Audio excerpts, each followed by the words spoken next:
나를 보내사 마음이 상한 자를 고치며 포로된 자에게 자유를, 갇힌 자에게 노임을 선포하며 여호와의 은혜의 해와 우리 하나님의 보복의 날을 선포하여 모든 슬픈 자를 위로하되 무릇 시온에서 슬퍼하는 자에게 화관을 주어 그 죄를 대신하며 기쁨의 기름으로 그 슬픔을 대신하며 찬송의 옷으로 그 근심을 대신하시고 그들이 의의 나무 곧 여호와께서 심으신 그 영광을 나타낼 자라 일컬음을 받게 하려 하심이라. 아멘.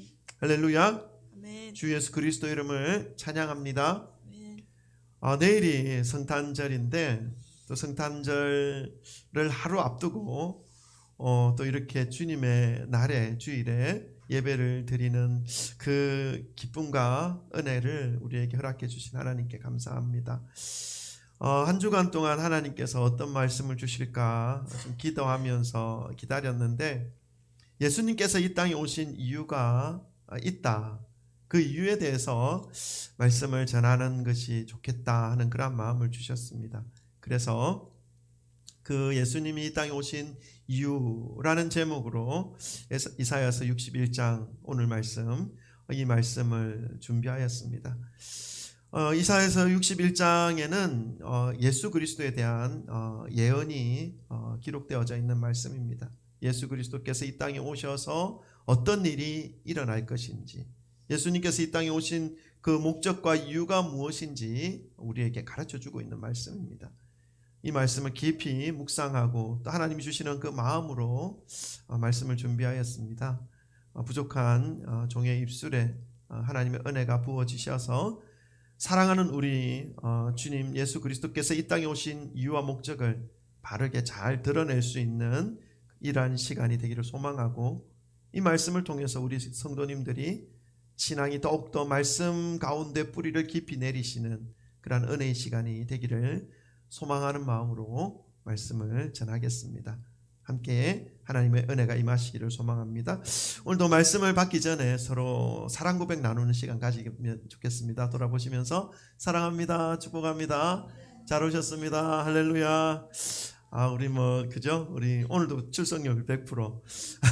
우리 오늘 또 우리 한번 일어나셔서 손을도 한번 잡아주시고 한번 안아주시고, 남자분들은 남자분들끼리, 여자분들은 여자분들끼리 그렇게 한번 가져보십시다. 일어나셔서 한번 오늘은 네, 할렐루야. 좋습니다.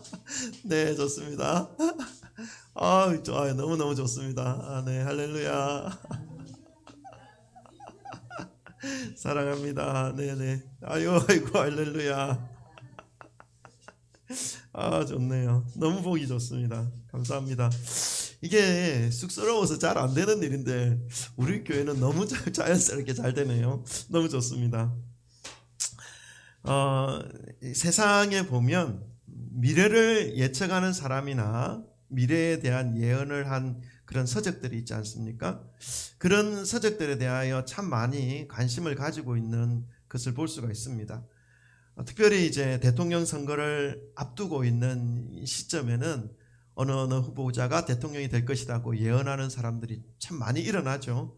근데 그 사람들 중에 또 적중시키는 사람들이 간혹 있습니다. 그래서 매스컴에서 또 초점을 맞추기도 하고 하는 그런 모습들을 간혹 보는데, 오늘 그리고 또 그런 사람들도 있는 반면 또 해마다 세계의 어떤 경제가 어떤 식으로 발전하고 어느 나라에는 몇 % 경제 성장이 이룰 것이다, 이런 예언을 하는 그런 책들과 이런 문헌들도 해마다 쏟아져 나오고 있습니다. 그런데 이러한 사람들이나 이러한 학술지의 예언이 정확하게 적중되는 확률이 어떻게 되는지를 조사한 내용을 우리가 좀 알게 되면 조금 실망하게 됩니다. 제가 군에 있을 때 1994년이었는데 그때 기억나실지 모르겠지만 북한의 김일성이 사망했습니다. 94년도에. 그런데 이제 김일성이 사망하기 직전에 몇 개월 전에 이 김일성의 죽음을 예언한 사람이 있었습니다. 서라벌 예대를 졸업하고 1988년에 신내림을 받아서 무당이 된 사람인데, 이름이 심진송이라고 하는 여자였습니다. 지금도 활동하고 있습니다. 이 사람이 이제 김일성의 죽음을 예언해서 사람들이 깜짝 놀랐죠. 그리고 또 몇 년 후에 1997년에 대통령 선거가 있었는데 그때 이제 15대 대통령이었던 것 같아요. 김대중 대통령이 이제 당선이 됩니다. 당선되기 직전에 몇 개월 전에 김대중 후보자가 당선이 될 것이다 또 예언해가지고 적중시켰습니다. 이 심진송이라는 사람이. 그런데 이 유명한 사람이 지금까지 예언하고 그렇게 말했던 그것이 적중한 것을 조사해 보면 적중률이 그렇게 높지 않습니다. 몇 퍼센트 정도 될 것 같습니까? 50% 미만입니다. 근데 그 중에 이제 적중되지 못했던 예언들도 있었는데 유명했던 예언이 김일성이 이제 죽고 난 다음에 그 정권을 북한의 정권을 김정일이 넘겨받지 못하고 김정일은 쫓겨가서 유럽으로 망명할 것이다 이렇게 이제 예언했거든요, 이 사람이. 근데 그 예언은 완전히 빗나갔죠. 김정은이 정권을 물려받았고 망명할 이유도 없었던 것입니다. 또 그리고 97년도에 대선은 적중했는데 그로부터 10년 후에 2007년도입니까? 네, 2007년도 17대 대통령 누가 당선된지 아십니까? 어떻게 알아요? 대단하네요. 이명박 대통령이 당선될 때는 이 심진송이라는 사람이 이명박 후보자가 당선이 안 될 것이다 이렇게 예언했습니다. 그런데 그 사람의 예언이 틀렸고 이명박 후보가 당선이 됐죠. 50% 미만입니다. 그리고 또 미래를 예측하는 학술지도 그 적중률을 확인해 보면 대략 58% 정도, 60%가 안 되는 그런 어떤 적중률을 보여주고 있습니다. 사람들이 신기해하고 놀랍게 여기는 이 미래에 대한 예언과 예측들이 그렇게 신봉할 만한 수준이 되지 못한다. 그런 확률이 되지 못한다는 것을 우리가 알아야 됩니다. 저도 여러분 하면 50% 정도는 가까이 가지 않을까요? 네. 어쨌든 그래서 여러분 연말연시가 되면 믿지 않는 사람들 사이에서 이런 것들에 대한 관심을 가지는 바람이 불기도 하고 또 우리 믿는 사람들도 토정비결이나 사주나 이런 점 같은 것에 관심을 가지는 분들이 있다는 소식을 간혹 듣게 됩니다. 여러분 시대가 악합니다. 이제는 정말로 말씀과 복음으로 믿음을 세워야 할 때라는 사실을 가지시고 신앙생활을 하시기를 바랍니다. 세상에 용하다라고 하는 사람들의 그 예언에 대한 적중률과 학술지의 그 적중률을 그렇게 높지 않다는 사실을 기억하시길 바랍니다. 사람들이 신뢰할 만한 수준이 아니라는 사실을 여러분 기억하시길 바랍니다. 그러나 여러분 그 예언의 적중률이 100%가 되는 것이 있습니다. 그것이 무엇입니까? 하나님의 말씀입니다. 여러분. 하나님이 만물을 창조하시고 역사의 주관자이시고 역사를 이끌어가는 분이시기 때문에 하나님께서 예언하신 그 말씀은 몇백 년 후에 몇천 년 후에 반드시 이루어지는 것을 우리가 확인할 수가 있습니다. 오늘 본문 말씀이 하나님께서 말씀하신 그 예언이 700년 후에 이루어지는 말씀으로 우리는 확인할 수가 있는 말씀입니다. 이사야 선지자를 통해서 예수님의 탄생이 어떤 의미를 가지는지 예수님이 이 땅에 오신 목적에 대하여 알려주시는 말씀인데 이 말씀은 예수님이 탄생하시는 것으로 인해서 성취된 것을 우리가 확인할 수 있습니다. 그리고 오늘날도 이 말씀이 각 개인의 인생에 있어서 예수님을 영접하여 살아가는 것으로 인해서 하나님의 말씀이 각 심령에 영접되어지는 것으로 인해서 개인의 인생에 있어서도 계속적으로 성취되고 있는 말씀이라는 것을 우리가 경험할 수가 있습니다. 이 말씀처럼 성경 말씀에는 오늘 본문 말씀뿐만 아니라 하나님이 약속하셨고 하나님이 예언하셨던 그 말씀이 계속해서 이루어지고 성취되고 있는 말씀이 너무너무 많습니다. 말씀을 읽을 때마다 발견할 수가 있고요. 묵상할 때마다 확인할 수가 있습니다. 오늘날도 몇천 년 전에 예언되었던 하나님의 말씀이 실제로 우리의 역사 속에서 이루어지는 것도 있고 우리의 개인적인 삶 가운데서 나타나서 증명되어지는 것들이 너무너무 많습니다. 결국 예언된 말씀대로 예수님은 이 땅에 그때는 알 수 없지만 감람산 위에서 하나님께로 올려져 가셨던 것처럼 모든 사람들이 보는 앞에서 이 땅에 다시 임하실 것이라고 하신 이 예언의 말씀도 반드시 이루어질 거라는 사실을 기억하시고 이 믿음의 길을 가시기를 주님의 이름으로 축원합니다. 예수님이 이 땅에 재림하신다는 그 소망을 품고 그것이 심판의 주님으로 오시는 것으로 인해서 예수님이 오실 때에 두려움과 무서움으로 맞이하는 것이 아니라 마라나타 주 예수여 어서 오시옵소서라고 하는 그런 간절함과 기대함으로 심판의 주님으로 오실 그 주님께서 이제 우리의 인생을 주님의 영광 가운데로 이끌어 가실 것에 대한 소망으로 맞이해야 되는 것이죠. 그러려면 우리가 어떻게 살아야 되는지 말씀 안 드려도 잘 아시리라 믿습니다.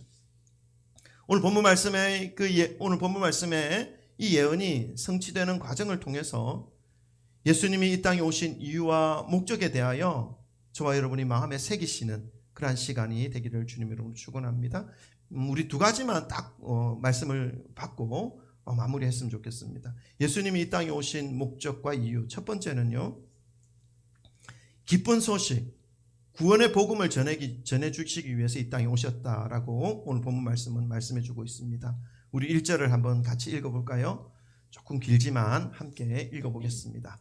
다 같이 읽습니다. 시작. 주 여호와의 영이 내게 내리셨으니 이는 여호와께서 내게 기름을 부으사 가난한 자에게 아름다운 소식을 전하게 하려 하심이라. 나를 보내사 마음이 상한 자를 고치며 포로된 자에게 자유를, 갇힌 자에게 노임을 선포하며. 아멘.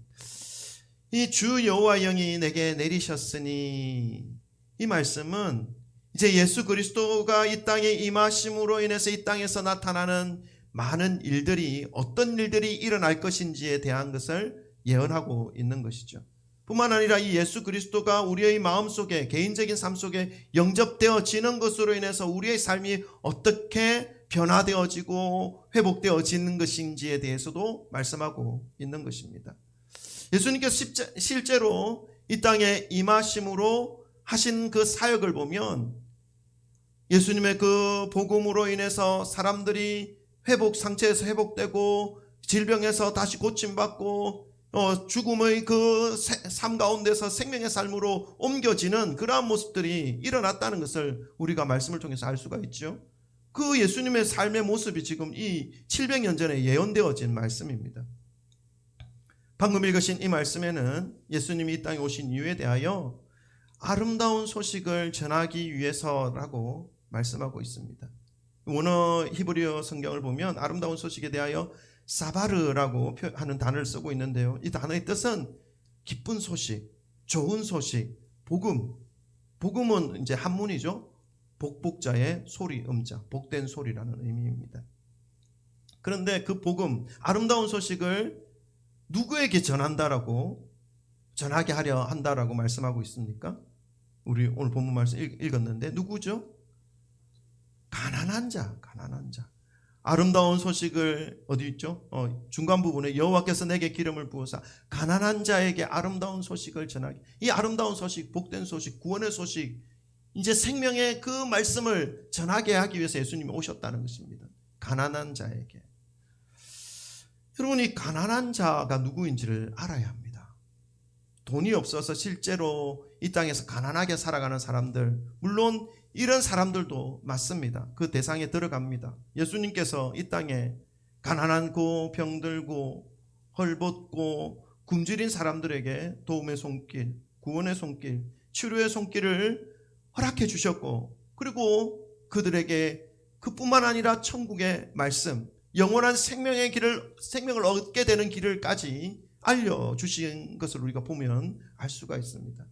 그러나 좀 더 정확하게 이 가난한 자가 어떤 사람인가에 대해서 우리가 말씀을 계속해서 보면요, 예수님께서 마태복음 5장에 산상수훈을 합니다. 산에서 제자들에게 8가지 복에 대해서 말씀하실 때에 첫 번째 복으로 이런 말씀하십니다. 심령이 가난한 자는 복이 있다. 천국이 그들의 것이다 라고 말씀합니다. 이 가난한 자는 여기에 해당되는, 이 심령이 가난한 자에 해당되는 의미와 동일합니다. 심령이 가난하다는 것을 의미합니다. 육체적인 배고픔보다는 영적인 배고픔을 가진 자들을 의미합니다. 메시아의 구원을 간절히 사모하는 마음을 가진 사람입니다. 좀 더 거룩한 삶을 추구하고자 하는 마음을 가진 사람들이죠. 잠깐의 즐거움보다는 영원한 것들에 대한 인식을 가지며 살아가는 사람을 의미합니다. 자신이 죄인인 줄 알고 그 죄로 인해서 지옥으로 갈 수밖에 없다는 것을 알고 나에게는 하나님의 도우심이 필요하구나 라고 인정하며 살아가는 그러한 사람들을 의미합니다. 이러한 심령들에게 아름다운 소식, 복음, 구원의 소식이 예수 그리스도로 인해서 부여되어지는 것을 의미하는 것이죠. 이것이 예수 그리스도의 이 땅에 오심으로 인해서 이루어진 일입니다. 성취되어진 일입니다. 이 아름다운 소식으로 인해서 어떤 일이 벌어집니까? 죄에서 해방되고 멸망과 저주로 끌려갔던 인생들이 이 사단의 올무에서 벗어나서 생명으로, 이제 영광으로, 저 천국을 꿈꿀 수도 없었던 그 영혼과 그 삶이 천국을 바라보며 천국을 꿈꾸며 오늘 하루 자고 일어나면 지옥으로 치닫던 그 인생이 이제 천국으로 좀 더 가까이 매일매일 다가가는 그러한 인생으로 변화되어지는 것이죠.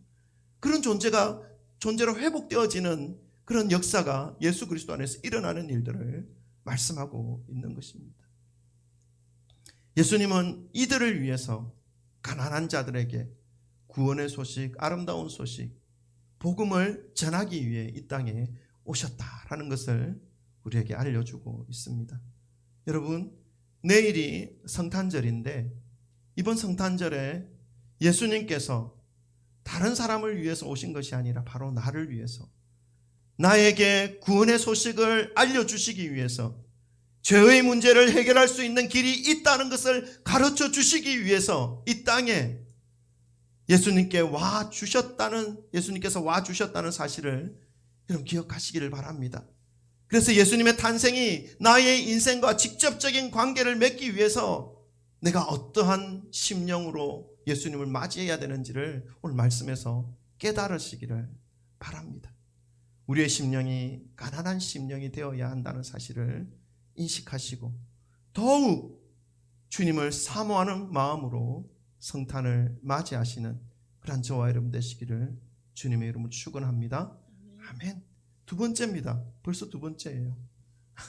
너무 빨리 가죠, 시간이. 안 그렇습니까? 죄송합니다. 두 번째입니다. 두 번째.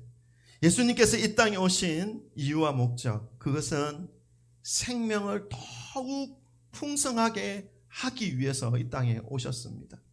우리 1절 말씀을, 우리 오늘 본문 말씀 중심으로 말씀을 살펴보고 있는데요. 1절 말씀에는 예수님이 이 땅에 오신 이유가 잘 설명되어져 있습니다. 첫 번째 말씀으로 드렸던 것처럼 기쁜 소식, 복음, 아름다운 소식을 나의 삶 가운데 전해주시기 위해서 이 땅에 오셨다는 것을 말씀드렸습니다. 그뿐만 아니라 그 복음, 그 기쁜 소식으로 인해서 이제 그 소식을 받아들이고 그 소식을 영접하는 사람들에게 일어나는 이 인생의 풍성함, 삶의 풍성함, 생명의 풍성함을 위해서 예수님은 이 땅에 오셨다라는 것을 말씀하고 있습니다. 그러니까 예수님으로 인해서 일어나는 삶의 변화들이 있는데 이것을 위해 예수님이 오셨다라는 것입니다. 예수님이 전해주시는 그 아름다운 소식, 복된 소식을 듣고 받아들여서 이제 내 인생이 변화되어지는 그러한 은혜를 누릴 때 나타나는 그 삶의 풍성함이 있다라는 것을 말씀하고 있는 것입니다. 1절 후반부에 보니까 나를 보내사 마음이 상한 자를 고치며 포로된 자에게 자유를, 갇힌 자에게 노임을 선포하며, 예수님이 행하셨던 사역이 바로 이러한 사역입니다. 마음이 상한 자, 깨진 자, 인생의 절망 속에서 자포자기하여 내 인생 어디로 흘러가든 누가 아랑곳하지도 않을 거야 라고 생각하면서 자신을 방치한 그 인생에게 예수 그리스도의 진리의 빛을 비춤으로 인해서 내가 소중한 사람이구나, 내가 살아갈 이유가 있구나 하는 것을 깨닫게 해주시는 그러한 일들을 예수님께서 이 땅에 오셔서 알려주시고 회복시키시고 치료해 주신 분이시죠. 그 일이 나의 인생 가운데도 임할 수 있다, 임한다라는 것을 말씀하여 주고 있습니다. 예수님이 오셔서 마음이 상한 자를 고쳐주심으로 인해서 풍성한 은혜, 그 풍성한 삶을 살아가게 하시기 위해서 예수님은 이 땅에 오셨고 저와 여러분에게 찾아오셨다는 사실을 기억하시기를 바랍니다. 오늘 마음이 상한 자라고 할 때 상하다라고 하는 단어, 히브리 단어는요, 샤바르라는 단어를 쓰는데 그 의미는 깨뜨려지다, 산산조각 나다, 그런 의미입니다. 마음이 상한 자라는 의미는 그러면 그 마음이 완전히 산산조각이 난 사람을 의미합니다. 오늘도 세상에서는 매일같이 이 마음이 산산조각이 나는 일들이 얼마나 많이 일어나고 있는지 모릅니다. 가족 간에도 산산조각이 나는 일들이 있습니다. 친구와 이웃 간에도 이 산산조각, 마음이 산산조각이 나는 그러한 일들이 매일같이 들려옵니다. 그 소식을 듣는 사람들의 마음조차도 산산조각이 나는 그러한 사건들과 사고들이 너무 많이 있습니다. 참 안타까운 오늘날의 세상이 아닐 수가 없습니다. 예수님을 우리가 이런 어떤 사회적인 어떤 산산조각이 나는 아픔과 그러한 소식들을 들을 때마다 어떤 사회적인 정책이 이것을 치료해 줄 것이다, 회복시켜 줄 것이다 라고 하는 이런 어떤 말들이 또 들리기도 하는데, 여러분, 저는 이 깨뜨려지는 이 세상, 깨뜨려지는 이 심령을 치료할 수 있는 유일한 길은 예수 그리스도밖에 없다라고 저는 생각합니다. 예수의 이름이 세상의 소망이요, 예수의 이름이 천국의 기쁨이라.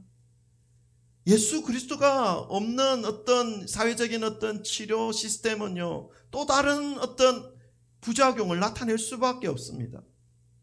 예수 그리스도가 심령 가운데 들어감으로 인해서 깨졌던 이 심령이 치료되고 회복되어지는 것을 경험할 수가 있습니다. 그래서 여러분, 교회들의 역할이 얼마나 중요한지 모릅니다.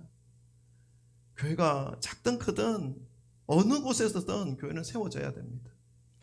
우리 저 안쪽에 우리 비전 순복음 교회가 세워졌어요. 여기서 한 100m, 200m.